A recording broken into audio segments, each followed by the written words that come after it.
In your life, you deserve to be more, do more, have more, and give more. And now the Becoming More podcast with Dianna Kokoszka. Hi, I'm Dianna, and here we are once again with Becoming More.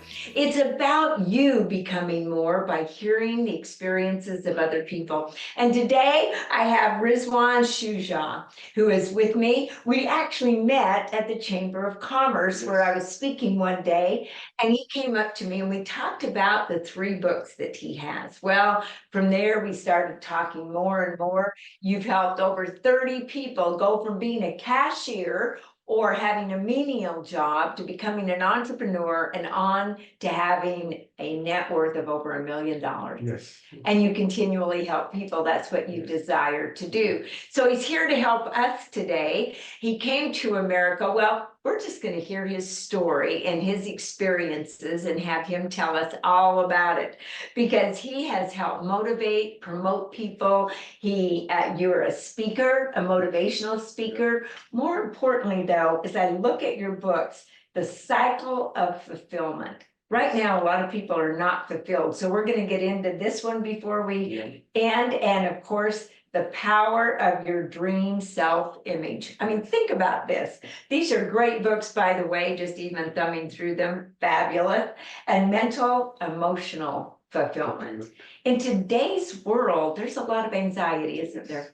Well, before we get into these, let's go ahead, ladies and gentlemen, and let's hear how you became more, because you started out with nothing. So you weren't born in America. Yes. You actually came here. Yes. Tell us what it was like.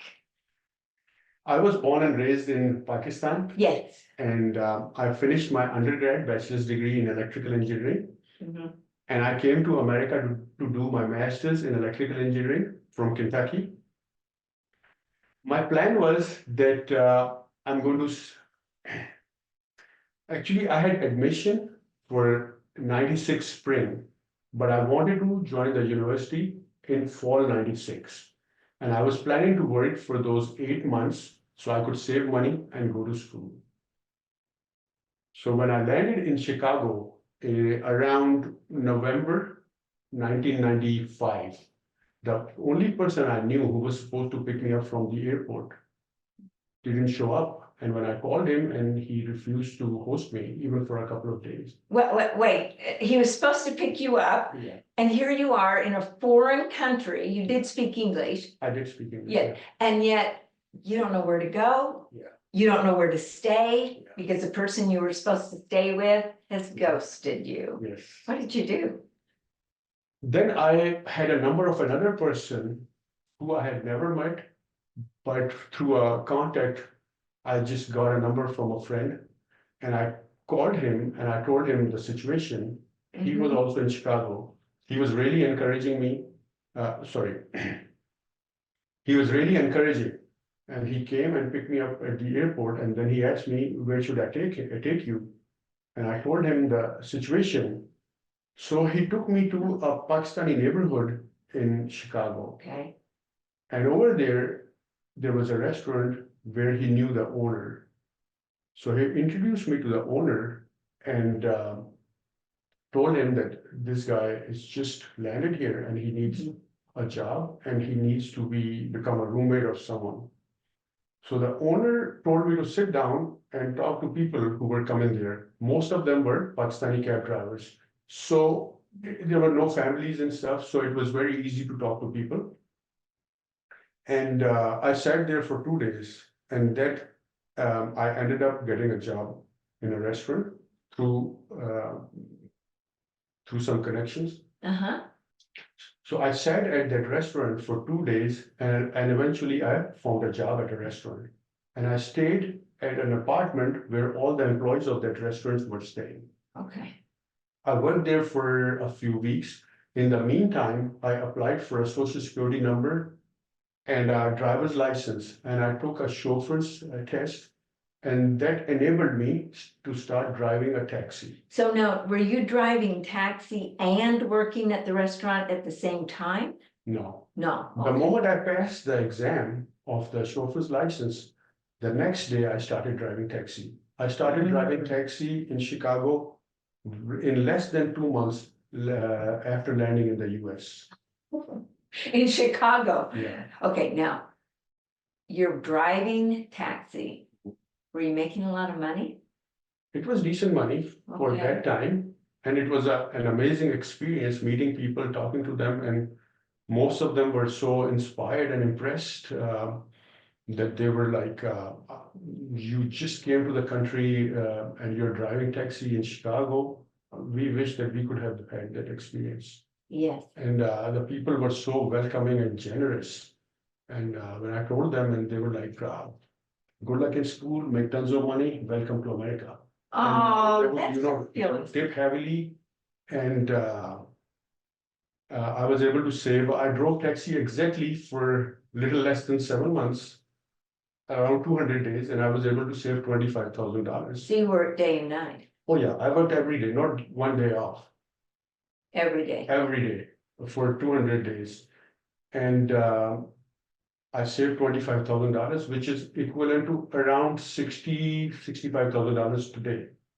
So I saved that money. Then I went to Kentucky. Over there, I finished my master's, and then I started working for a company called Hitachi.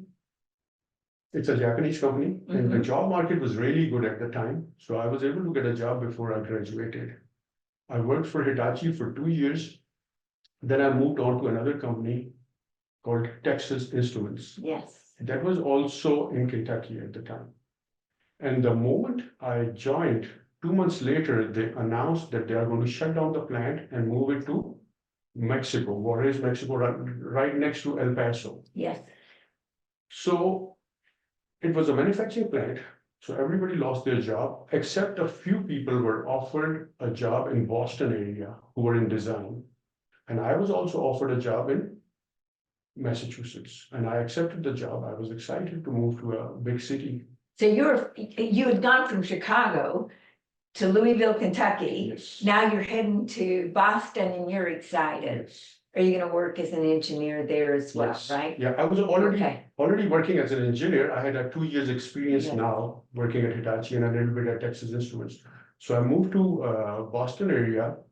It was a suburb, Mhm. and I started working there. Actually, the interesting story that changed everything for me, that when I was moving to Massachusetts, the company gave me a house hunting trip, which means to go to Boston and look for a house on our expense. So the realtor I hired, she wanted me to look at a duplex. She insisted, and I was more interested in a single family house because it's more prestigious, but she insisted, so I thought, okay, I'll look at it. And she told me that if you buy this duplex, after collecting the rent from one side, and you'll only have to pay $600 to live on the other side. So I thought it's a good That was a idea. smart move. Yeah, So you went ahead and did it. yes, but I didn't Yeah. buy that one. I thought I should look around and get the best deal out of the ones I could find.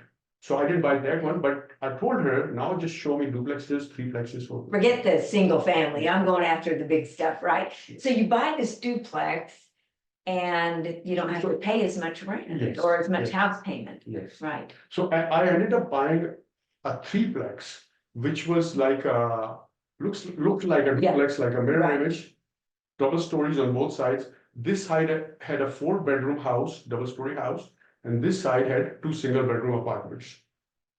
After collecting the rent from both the tenants, I was only paying $400 For a 4-bedroom for a home. 4-bedroom house, including Smart. property taxes. Smart. Yeah. Okay, so take us forward. Did everything turn out really well? Yeah, it went really well. One thing, I was able to save some money very quickly. Yeah. Because in the East Coast, your biggest expense is your mortgage or your rent. Mm-hmm. So now I'm talking about early 2001, there was a small recession that came, and Greenspan was the treasurer at that time. Exactly. So he lowered the interest rates, and I refinanced the property. And my property payment, the mortgage payment went down.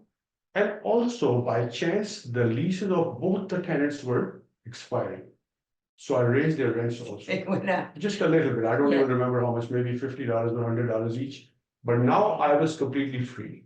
by lowering the mortgage payment and increasing the rent. So you had no payment. I had no payment. Actually, I think I was making around $100 a month. Yeah. So I was able to save some money very quickly. I didn't have a car payment. I didn't have car payments either. I had 2 cars, but they were not very expensive. And you'd paid all those off.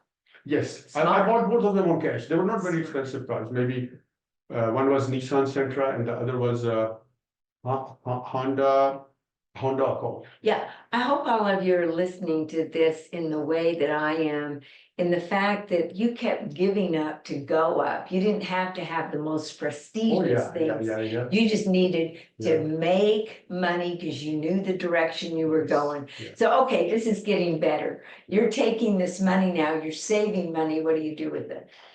Okay, so what I did, because now I was living completely free, so that was exciting. Anybody I told, my friends or anybody, they were like very impressed. So I thought I can redo the same thing. I can scale it. Why not buy another one? Yeah. So I luckily I found a 3-plex in the next street over. Oh, so now you only have to walk a block to Yeah. collect rents. Yes. Oh, well, that's pretty good. But What it happened? is a lot more, the story is a lot more complicated. Okay. So the house was $200,000. It was 2001, beginning of 2001. I was around 28 years old or 27 years old, something like that. And we had to come up with $40,000 down because it was an investment property, so 20%. So I went ahead and signed a contract. And I had to put down $10,000 as option money, non-refundable. Right, I signed it and later I got the house inspected and found out that there were some problems with the foundation. No, not foundation, sorry, structure. yeah, Even though they were not major problems, but when I read the report, and I was a layman at that time, I got nervous when I saw written that there were some problems. Even though later when I got them fixed, it was not a big thing, but I got nervous. Plus I found out that all the 3 tenants were not paying the rent. And and you're about ready to lose $10,000. yes, $10,000 24 years ago, when I was 27 years old, it was a lot of money for me. Today, it might not sound as much. Still a lot of money Yeah. to a lot of folks, that's Yeah. for sure. And you don't want to lose it regardless of how much, right? And right before making an offer to the seller, I had talked to my brother, who's a doctor, and he lived in New York at the time. Okay. So I told him we can go 50% partner in it. You put $20,000 down and I'll put $20,000 down, and he agreed. But when I told him about the structural problems and the tenants are not paying the rent, he said he's not buying it. No. So I told him, if you don't buy it, I'm going to lose $10,000. And he said he's not buying it. And he So- said, good luck, right? So now what do you do? So instead of fighting with him, that wouldn't have gotten me anywhere. So I told him, can you loan me that $20,000 that you were going to invest? And I'll return it to you in 8 months. And he agreed and said that now you lose or make money on the house, it has nothing to do with me. And I said, fine. And I went ahead and bought the house. And when I went there to collect the rents, all the 3 tenants would cuss at me. Somehow they knew their rights, I guess. Oh, I got really stressed out because I was paying $2,000 a month, the payment for that house. yes. And including the property tax. And at that time, it was a lot of money for me. I got really stressed out between going to the court, trying to learn how to evict tenants and meeting people, not going to the job, paying attention. I got fired. Now I did not have a job and I was paying rent for 3 people. So it was a pretty stressful situation. But I just gathered my courage and I put myself together and went. Yeah, I want to stop right there because the stress of paying for 3 people, not having a job. Now, the other property, you were not paying anything there, yet you're paying over here. I don't care where you're paying. If you're paying, it's stress. Yeah. So the stress goes up. And I wasn't able to focus on my work. Yes. Because I was going to the court every day, trying to meet the tenants who were not talking to me, trying to learn, meet some attorneys, how to evict them. Mhm. In that process, like for a month, I couldn't go to the job on time or focus on it, so they fired me, and stress became worse. But I got a hold of myself and got them evicted within 2.5 to 3 months. And after that, in the meantime, I did get another job. The job market was good. Good. So I used to go to work at 7 or 8 in the morning, come back at like around 6, and from 6 till 2 or 3 a.m., I would fix the houses, remodel the houses, paint the house, put the new carpet, cabinets, whatever I could. Getting it ready for the Yes. other people to start moving in and collecting money. Yes. Okay, good. So I was able to get it ready, I think in 3 weeks or something, maybe 4 weeks. And I rented all the 3 with good tenants. Now I was making $1,000 a month and living for free, and I did not have And cost. you had a job. And now I had a job, yes, of course. So this is getting better. Yes. You're becoming more once again. So the hills and the valleys are something we're hearing from every single person. So if right now, if you're in a valley, listen carefully because it even gets better as we go. So keep going. Where were we at? Yeah, we're now collecting the money Yeah. because we've So- got it rented out. Yes. So I sold this house after 2.5 years for $165,000 profit. Real estate does pay off, Yeah. doesn't it? And when I sold it, I told my brother, and he was stunned. All he had to do was say yes, because he invested the money and he didn't have to do anything. He was not even in the same city or state. Right, so he missed out He big missed time out. because he didn't see the opportunity that you did, He wasn't willing to take the risk. right? And now he doesn't say no to anything. Now, when you call him, he says, okay, so there's another lesson for us. Are you willing to, every dream has a price to pay. And you were willing to pay the price and take the risk. Okay, so let's fast forward because you left Boston and you came to Texas. So what happened, after that, I was able to save money again very quickly. Yes. So I bought the third one. I didn't Okay, ask anyone this time, so I did it myself. And then I finished the basement of the first house. Now my passive income became $4,000 to $5,000 a month yes, in 2003, which does not sound a lot of money, but still it's equivalent to at least $10,000 to $12,000 but today. it's passive income. Passive income. Yeah, Yes, and I did not have a house payment and car payments. So that gave me the strength and courage to make a decision that I want to go into business full time. okay, so now you're an entrepreneur. You give up your job, you give up that security and you say, I'm going for it. Yeah. So, and just by chance, my younger brother who was in Austin, he bought a house for a very low price, to my surprise. And I did some research and found out that the property value has not appreciated in Austin in the last 15 years. In the Krugerville area, right, is where you were at. I bought the first house in Pflugerville, but Luger. in general, in Texas, the property values had not appreciated. Okay, You could buy a house for $150,000 in 2004 in Texas, Yeah. easy. So the property values went through the roof in Boston area. And there was no jobs, money, or people coming in. It was just artificially inflated. So I decided to sell everything and move to Texas. So I moved to Austin in 2004, October, and I bought my first gas station on Riverside Drive. And then why a gas station?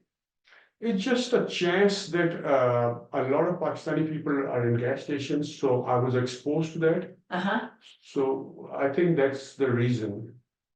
A lot of Indians or Pakistanis I knew were in gas station business, so I was exposed to it, so I was able to get some so you could guidance. learn from them. Yeah, So you're watching what other people are doing, you're seeing where the trends are going, yeah.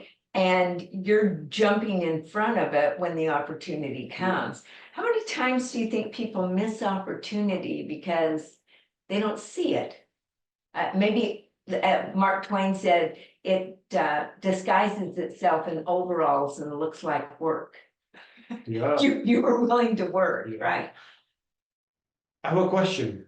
Yeah. Have you heard that it is very important to be at the right place at the right time. Oh, yes, yes. Do you agree with it? I think that you've got to know you're in the right place at the right time and take advantage of whatever place you're in and make it right. Yeah. Yeah. Very good.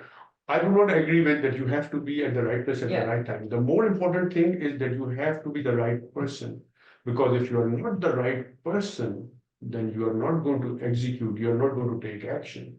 Well, So you're talking my language. You Yes. gotta be the Yes. person first in order to do what you wanna do and have what you wanna have. So make the right place, whatever place it is, make it right by being the right person. So you buy this gas station and you get all involved with the gas station, yet you don't stop there, you keep going. Yes, I had ambition to grow and multiply and scale it. Yes, I wanted to do something bigger. My focus was not on the money, to do something big. When your focus is on the money, then you get it scared doesn't work, yeah. because then you are afraid, then the fear takes over. Yeah, you're afraid that you're gonna lose the money instead of cannot take- gaining. You do not become financially successful by working hard. Otherwise, the construction workers or the people who are helping in the Yeah. restaurant would be the richest people, right? Because Right, they work very hard. You become financially successful from your courage, from your faith, by your good decisions and quick decisions and Right. good judgment. so how did you know it was a good decision?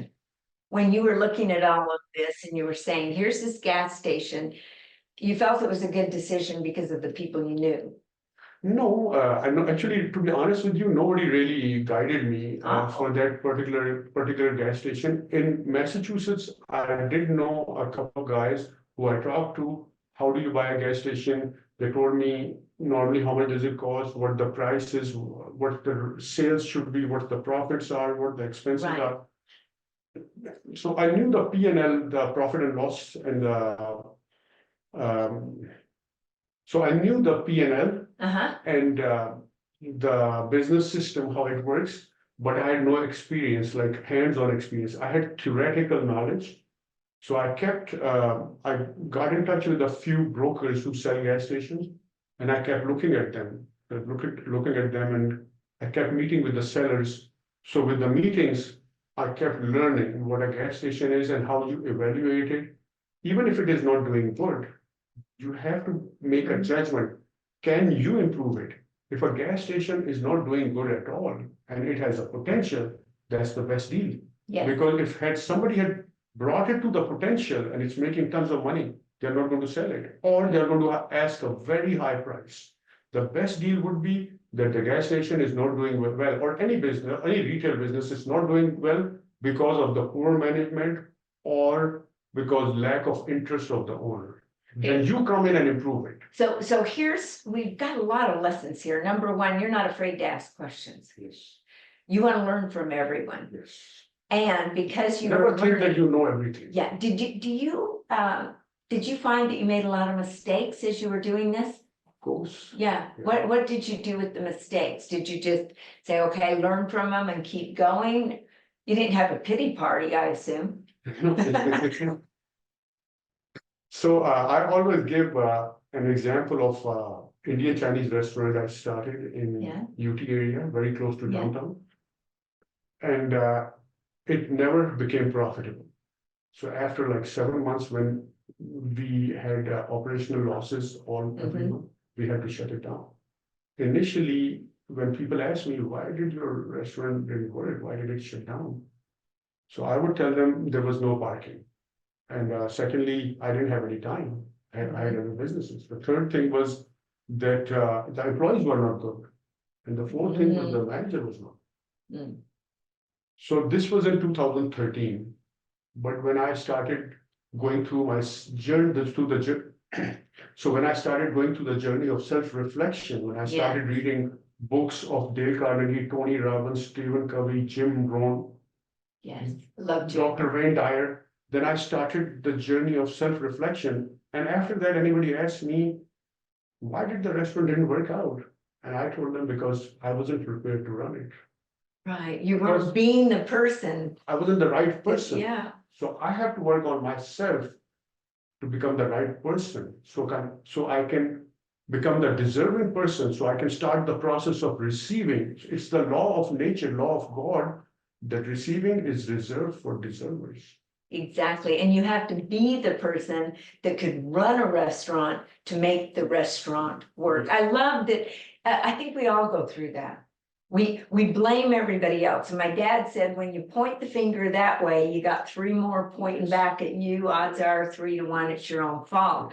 And through your reflection, which a lot of people don't do, why do you think people don't reflect and they don't look in the mirror? Yeah, I just wanted to finish this story. If I Yeah, can. okay, good. Okay. So if anybody asks, when they asked me why didn't it work out, and Yes, I thought about it, okay, there was no parking, then it means I need to learn how to do the due diligence and how to evaluate if it's a good deal. that's or not, good. or bring somebody who has more experience than me. And if I didn't have time, it means I had a poor judgment that if I had other 3 gas stations, that I won't be able to manage this restaurant. Mm. So it was poor judgment. So I need to improve my judgment and be realistic and objective, right? And the third thing, if the employees were bad, who hired them? Right? That's a tough one. So I hired them. So now I need to learn How to hire. how to hire good employees Yeah. and how to sustain them. So everything is coming down to me that I need to go through a journey of learning and improving and growing. Then things will change. So you've been learning and growing since the moment you came to America, and you keep learning now. You own a lot of businesses, you're doing very well, and you're helping to develop other entrepreneurs. Yes, actually what I do, that when we buy a business, Yeah. like a gas station, if it is outside of Austin, most of the time I try to go more than an hour outside Austin. Okay, I would get one of my employees who's just a cashier, give him 25% partnership, and he would put down money also. Then he moves there and then he runs it. So this is the law of nature, that if Yeah. you're on the second floor and you pull somebody to the second floor, you go to the third or fourth floor. So that's how I have helped them. And it has helped me too. I couldn't have done all these alone. you know, Zig Ziglar says, help enough people get what they want and you get everything that you want, and that's Yes, exactly yes, what you're yes, talking yeah. about. So I want to go right now to some of these books. Yeah. Which one would you like to discuss first? The cycle of The fulfillment. cycle of fulfillment. Now, I love the visual. This is very, very good. It says that you start with your, right up here, your mental and emotional fulfillment. Yeah. Then go to physical health and fitness, relationship with people and God, your career, job, and business, and then achieve financial wealth. Yes. So these are the 5 simple goals to achieve real success. Yeah. What would you like to tell us about this, Rizwan? I wanted to tell you what motivated me to write this book, what inspired me. Yeah, It started with my brother, his name is underneath, he's the co-author. yeah, He sent me a video of Jim Rohn in 2015 or 16, somewhere there. And that really inspired me that if I change, things will change. And then we went to Tony Robbins seminar, and then I started the journey of self-reflection. When you're going through that, then you listen to a podcast, videos, yeah, and books, you read books like that and go to seminars. So when I was going through that, the goal was to improve my business skills so I can make more money. mm, But after listening to so many speakers and authors, I realized that having a lot of money just cannot be the complete success. no, So some of them just want to have a lot of money, some want to have a lot of knowledge, some want to have maybe a gold medal in Olympics, even though it doesn't pay anything. Some want to have good relationships, some want to be just happy, and some want to be fit. So what success really is? Which one is real success? And if all of them is success, then which one is more important? Which comes first? Which comes second? And how do they affect each other? So I kept thinking about it. And I came up with this model that success is achieving 5 goals. Number 1 is mental, emotional fulfillment. Number 2 is your physical health and fitness. Number 3 is your relationship with people and God. Number 4 is your career, job, or business. Number 5 is financial wealth and material things. So mental, emotional fulfillment means to stay in a good, positive state most of the time and not experience negative emotions like hate, jealousy, anger, resentment, worry, fear, greed, ego. and be able to cultivate love, Gotta get rid of compassion, that gratitude, ego. yeah. Yeah, So if we are able to do that, then one thing that this is our main goal. Whatever we do, it's in pursuit of trying to prevent us from painful emotions and trying to get good emotion. exactly. So if we are successful in this, it will help us with our mental and physical health, not just mental health, but physical health also. So that's the second goal. And if we are thriving in the first two, it means we have compassion and giving and empathy. Yeah. Then the relationship with people is an automatic fix, Exactly. right? And relationship with people leads to relationship with God. Exactly. I cannot say that I was, Relationship with God Yeah. leads to great relationships with people. Yes. That's kind of, yes. yes, So relationship with people, I cannot claim that I have a great spiritual connection with God and I have hate and contempt. Or I cheat people in business dealings. can't do it. You Can't gotta do it. have love in your heart. Yes. That's so good. And you gotta care about the people, which I know you do. And that then, So if you are thriving in the first three, yes, it will help you here. For example, if you had a look at the first goal, if you had a big fight with someone and I give you this book to read, even if you read it, you won't be able to absorb it. no, because you're not being, Yeah. I say these are the being part of who you are. You're being emotional and mentally fulfilled. You have good physical health and fitness, then you do by making relationships, you do your job, and then you get to have financial wealth. So it's still about the be, do, have Yeah. of life and who you were being when you So- opened up the restaurant didn't work, but who you became Yeah. actually worked. That word, yeah. Yes.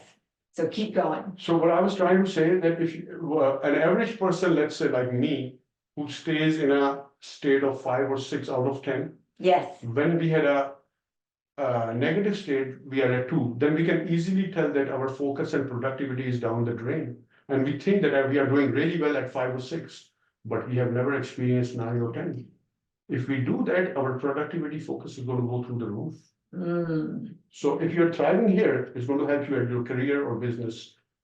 If you have good health, good fitness, good energy, it will help you here. Absolutely. Good relationship, good contact, good networking will help you here. Relationship with God will give you faith that you can do it. And have you found that every morning, if you get up and start your relationship with God, your relationship with people goes so much better? Yes. So yeah, when we put things in the proper order is what I hear you saying. Yeah. Make certain that you're right. You don't need to fix anybody else, just fix yourself and everything else falls into place. So, well, you've got another book though, about this mental and emotional Yes, I'm fulfillment. coming there. Yeah, Yeah. So if you're thriving and prospering in your business or job, money comes with it.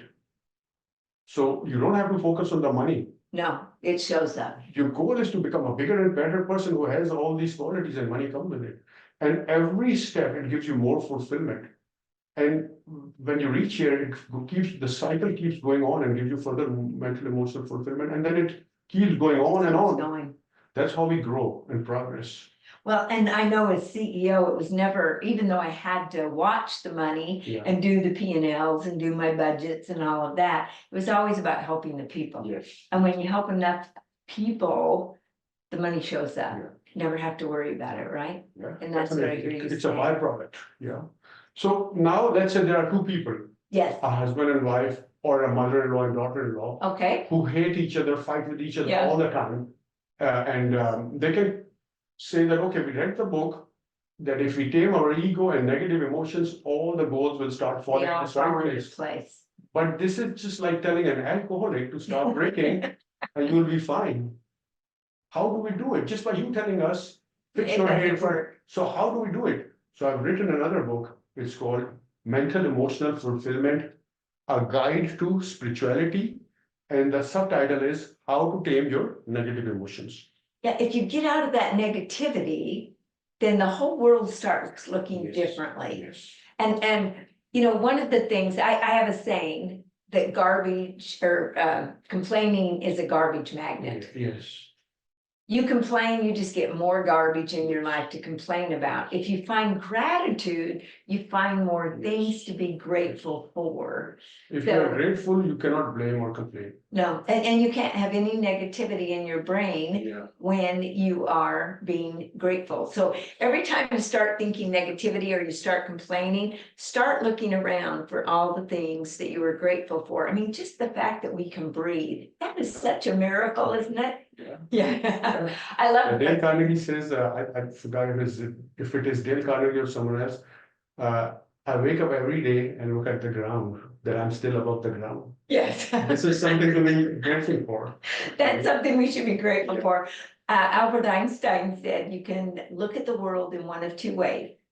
Either everything is a miracle or nothing is a miracle. It's either one or the other. And I can tell you choose, like I do, that everything in life is a miracle. Just the mere fact that we're above the ground.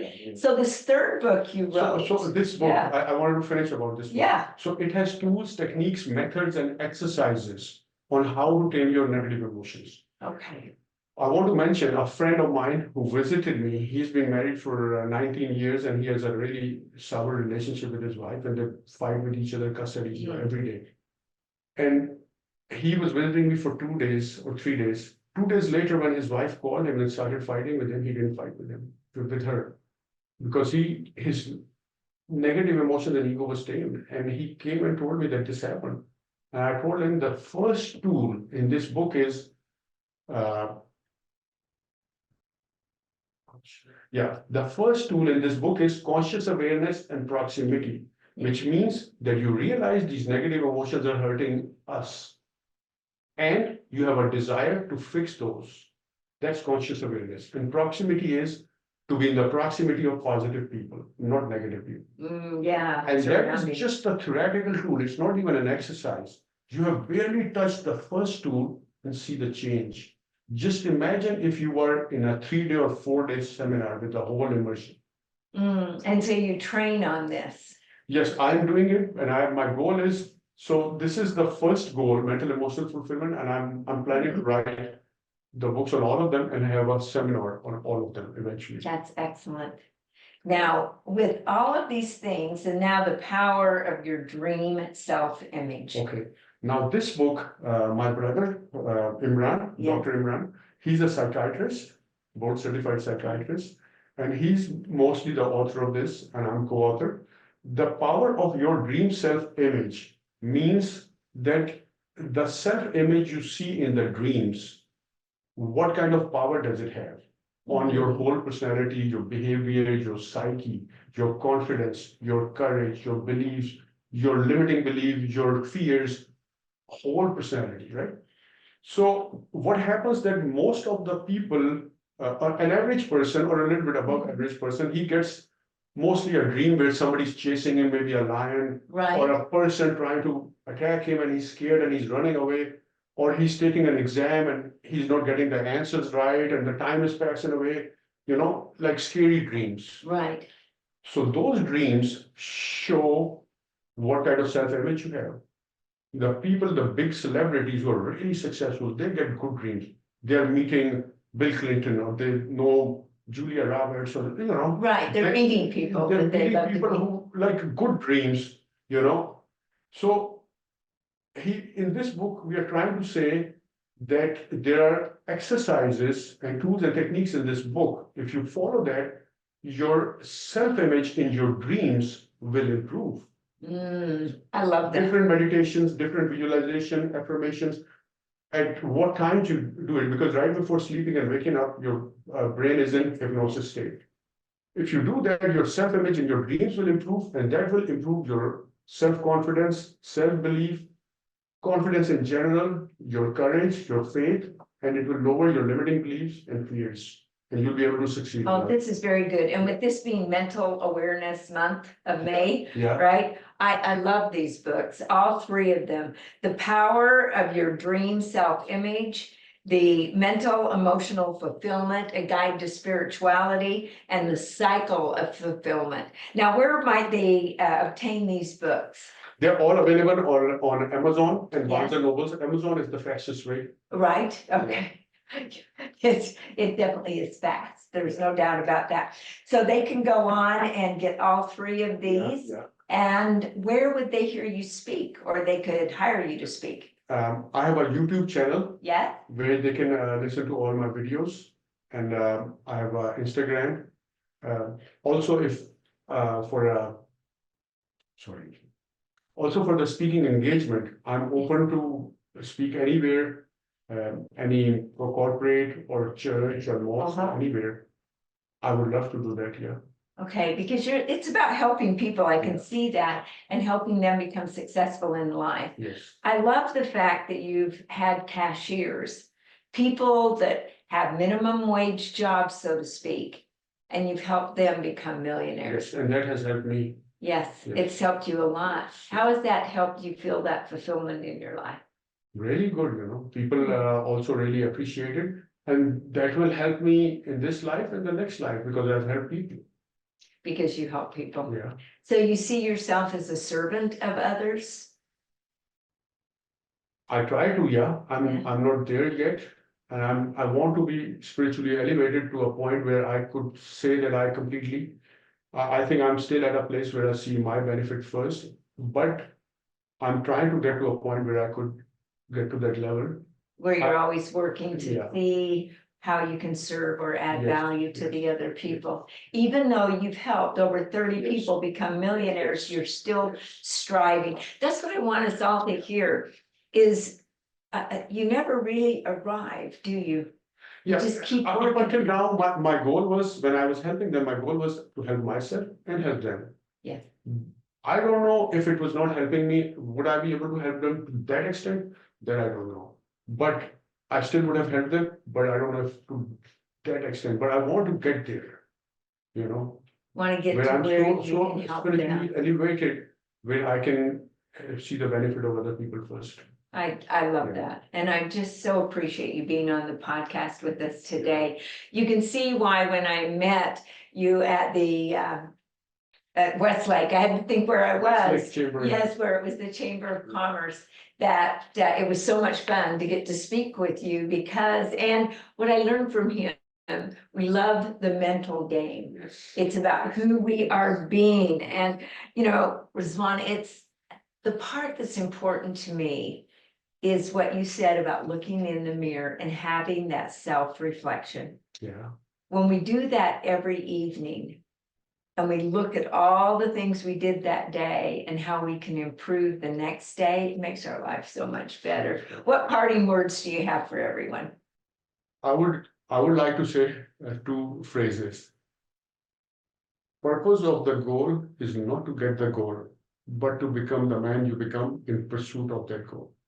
The goal should never be the money, but become a bigger and better person and have faith that you will be able to achieve all your goals with the help of God. Oh, I love that. And you said earlier, it is about courage to take the risk Yeah. and the faith that you'll do well. Thank you for joining us, and join us every week with Becoming More as you hear stories of people that have done and accomplished exactly that, starting out with practically nothing and through trials and tribulations have become more by working on themselves. Thank you very much for having me. Thank you so much. In your life, you deserve to be more, do more, have more, and give more. And now the Becoming More podcast with Dianna Kokoszka.